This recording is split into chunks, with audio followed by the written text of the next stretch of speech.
They call me Squirrel. What's going on, Squirrel Squad? How we doing over here on Hey Look Squirrel Down Under? It is good to see you. I am the Squirrel, and today I had this piece sent over to me on the Discord server, and I've had it sitting here, and I keep forgetting. This is the most bizarre and controversial Bathurst 1000 moments ever. Repco Bathurst 1000 Supercars 2023.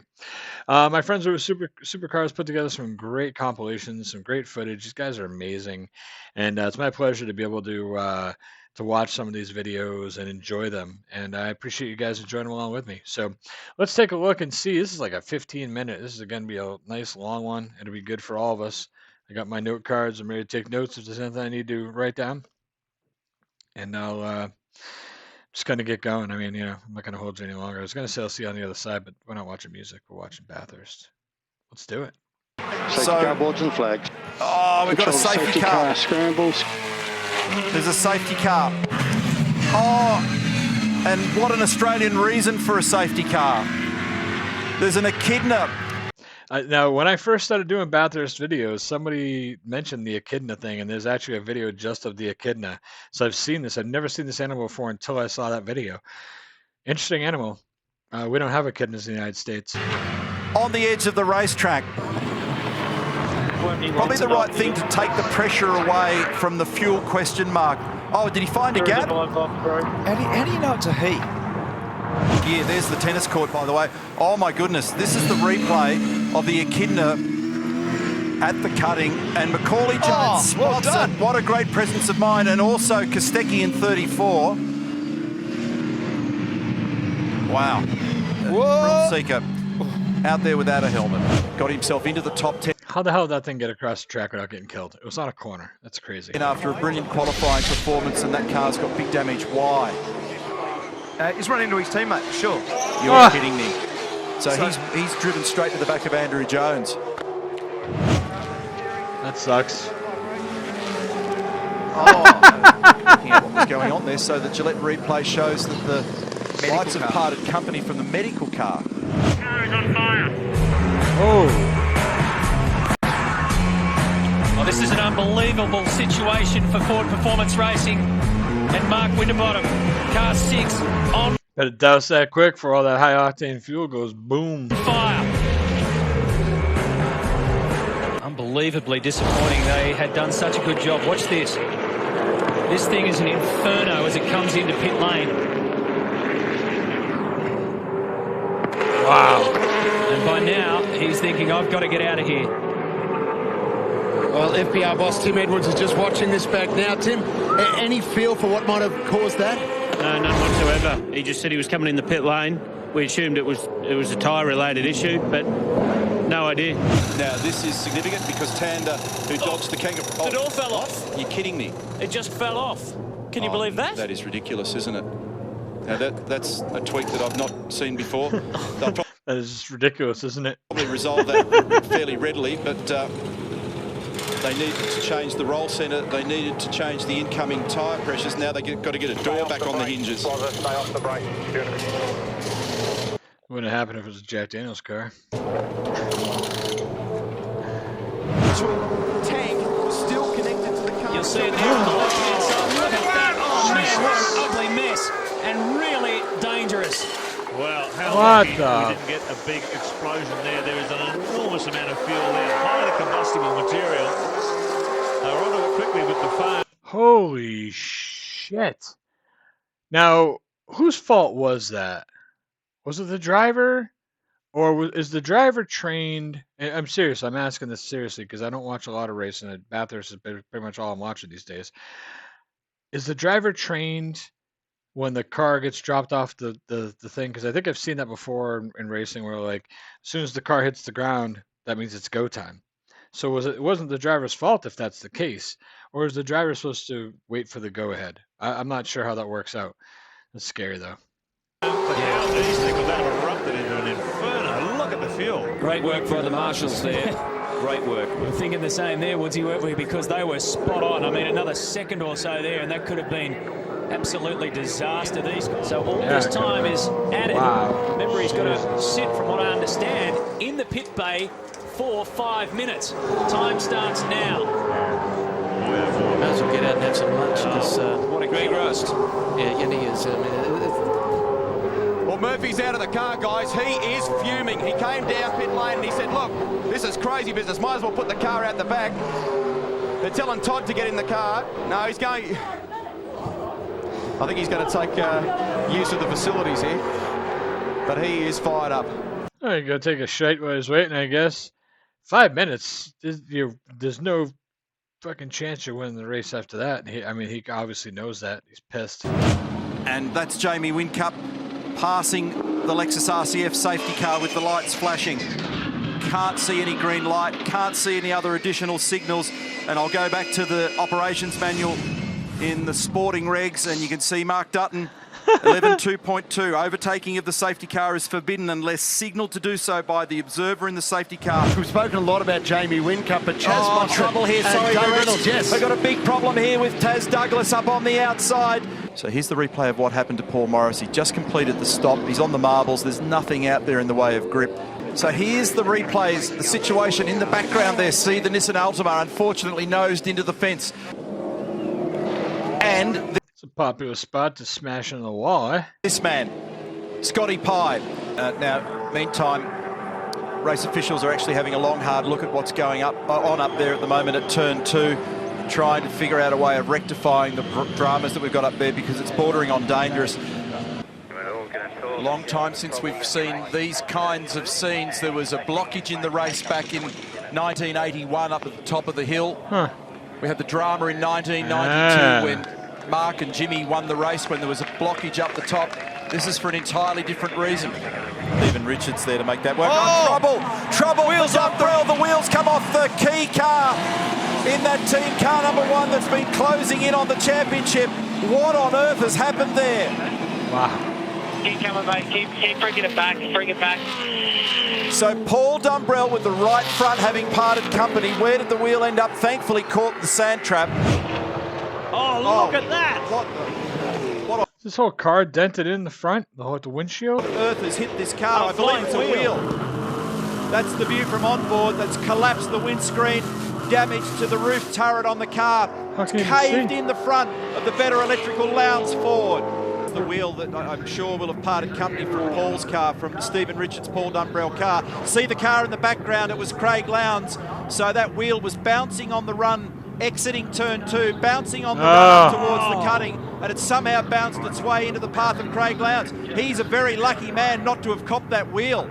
We didn't see it, but it was just to the right of screen there, and there's the damage on the 888 car. Unbelievably bad luck. Wow, that track sucks. position is owned by Shane Van Gisbergen. That's Garth Tander right on him. Nick Percat, David Reynolds, Crazy. Scott Pye's in there.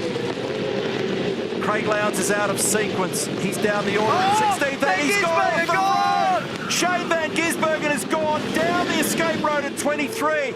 We've said it over and over all week. They keep on doing it. Tander went with him. Nick Percat is the leader of the race. How did that happen? That's unbelievable. The man you put your money on, the guy who's the master of the wet conditions, goes off. Now Tanner's spun. Boston's involved. Cam Waters involved. Can you believe the chaos we've got going in this race? I cannot believe it. An extraordinary situation.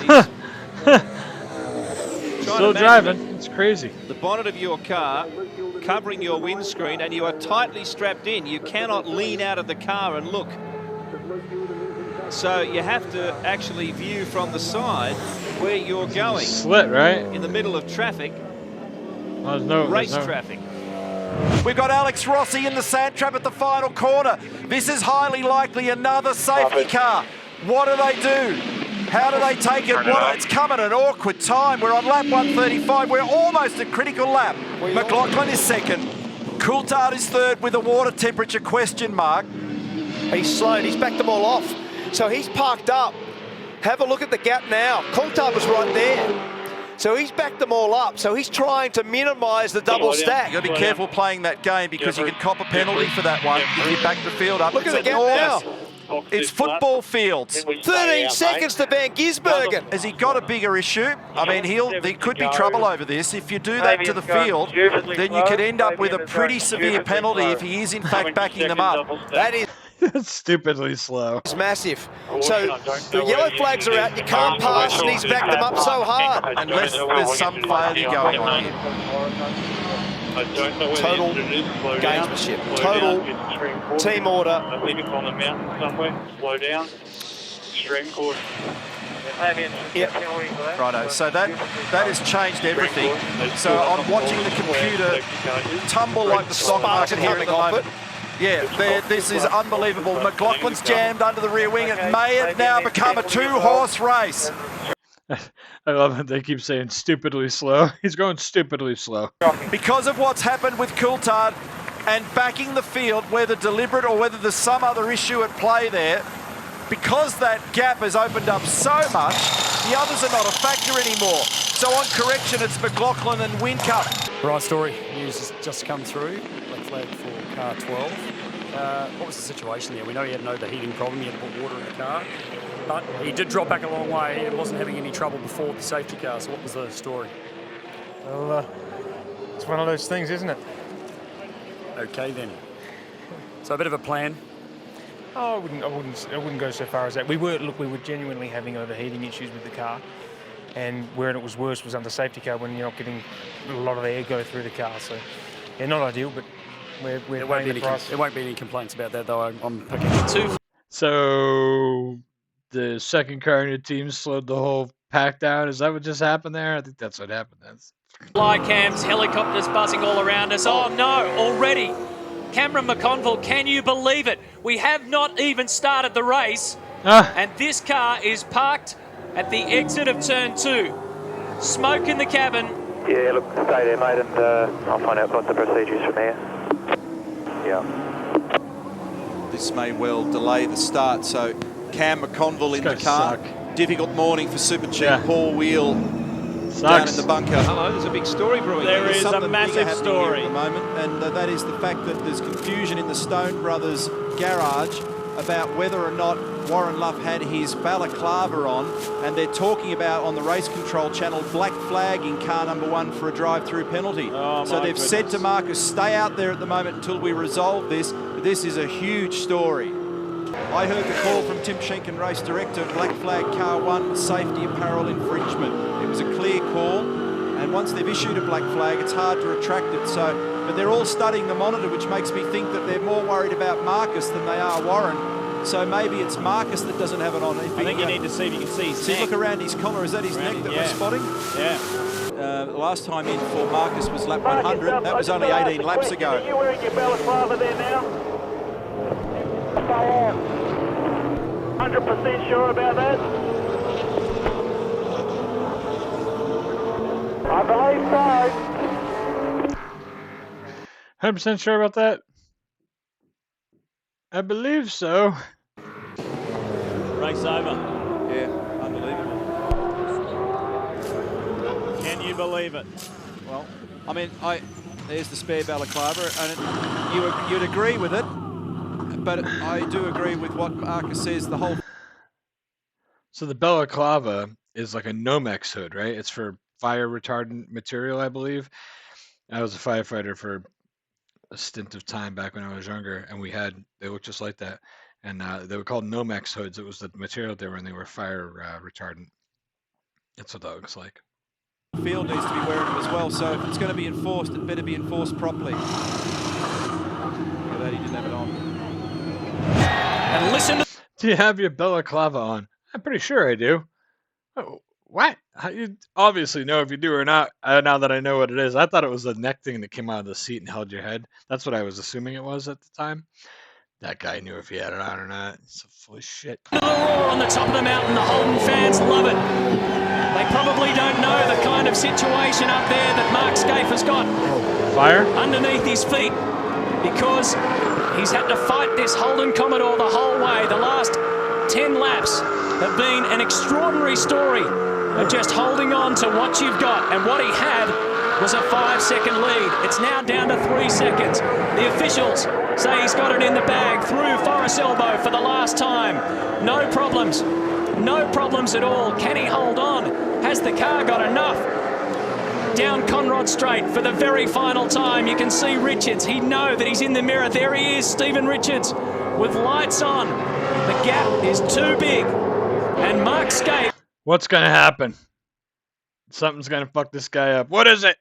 Is going to do it for the Holden Racing team. Jim Richards will collect his 7th crown. Mark Scaife will collect his 4th individual crown. This will be their 3rd Bathurst win together. They did it in 91 and 92 in a Nissan, and now they're going to do it in 2002. And isn't that fitting that Mark Scaife goes around Peter Brock? And Mark Scaife will go back to back at Bathurst. He secures another Australian touring car title. Stephen Richards comes across in 2nd position. What a finish. Richards is right with Scaife. This is an unbelievable drive from Jason Richards. Ellery is 3rd. Now Murphy needs to get by that WPS Falcon, and Richards is giving Scaife the big hurry up. There's no doubt. Love these onboard views. For whatever reason, in the early phase of these restarts, the HRT car is not quite comfortable in its... Ambrose has had a massive shunt. Ambrose has had a massive shunt. Ooh. So Greg Murphy's involved. More cars. The track is jammed. The track is jammed.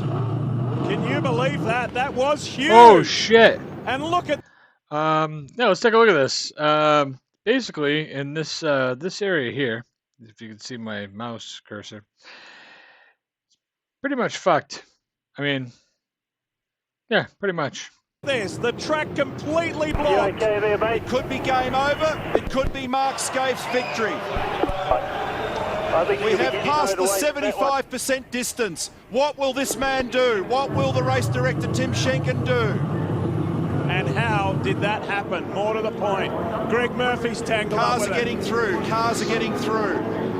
They may not red flag it. Murphy is out of the car. Ambrose stepping from the car. Did these two tangle? What's this? Look at these guys. It's on. I think I've seen this part These before, two do not like each other, and they are going to have some serious words.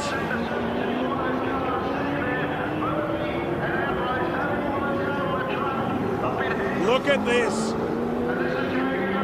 They are two heated men. They are two heated competitors. Can you believe this Super Cheap Auto 1000 has ended like this? Well, it's not over yet. And that tells you the story. They did collide. And the leaders can laugh themselves home at all this. Wow. What a day for these guys. And how much... Would have been a lot cooler if they'd have thrown down some Dukes on the racetrack, but hey, it's cool, man. It's all right to be gentlemen about it. It's all right. Work do they have to do to get that car turned around before the next event on the Gold Coast? Now, can cars get through, or do they have to red flag this race? You know, I mean, they can get through, maybe. If that Valvoline Cummins car can get fired up. Look at this, massive damage on the Orcon. I don't know that they're going to get through there. That's what Tim's asking for. Race director Tim Schenken, is there a path through? He's got to make a judgment call. Car number 2 behind safety car. Yep. Colin Bond, Steve Priest there in the black jacket. There is now a path through. But it's covered in carbon fibre, metal, bits of glass. Look at that car of Marcus Ambrose. It is smashed. Wow. Well, thank you, Supercars. I appreciate you putting that together. That was pretty awesome, actually. I enjoyed that. What a great 15 minutes of amazing, amazing Bathurst moments. I mean, I think the end was probably the craziest, right? So why not save the best for last? Yeah, that's good. I'm kind of craving some Bathurst lately, you know, and this worked out just perfectly. Gave me a little taste of what I needed. That's great. I hope you guys enjoyed it. It was great to be back doing some Bathurst material. And let me know what you guys thought. Let me know in the comments below. Are there any cool Bathurst videos I haven't done yet that you'd like to see me do? I'm all for it, man. I love this. I love the Bathurst stuff. It's great. You guys take care of yourselves, all right? Be good. You don't have to be good. And if you get bad, name it after me.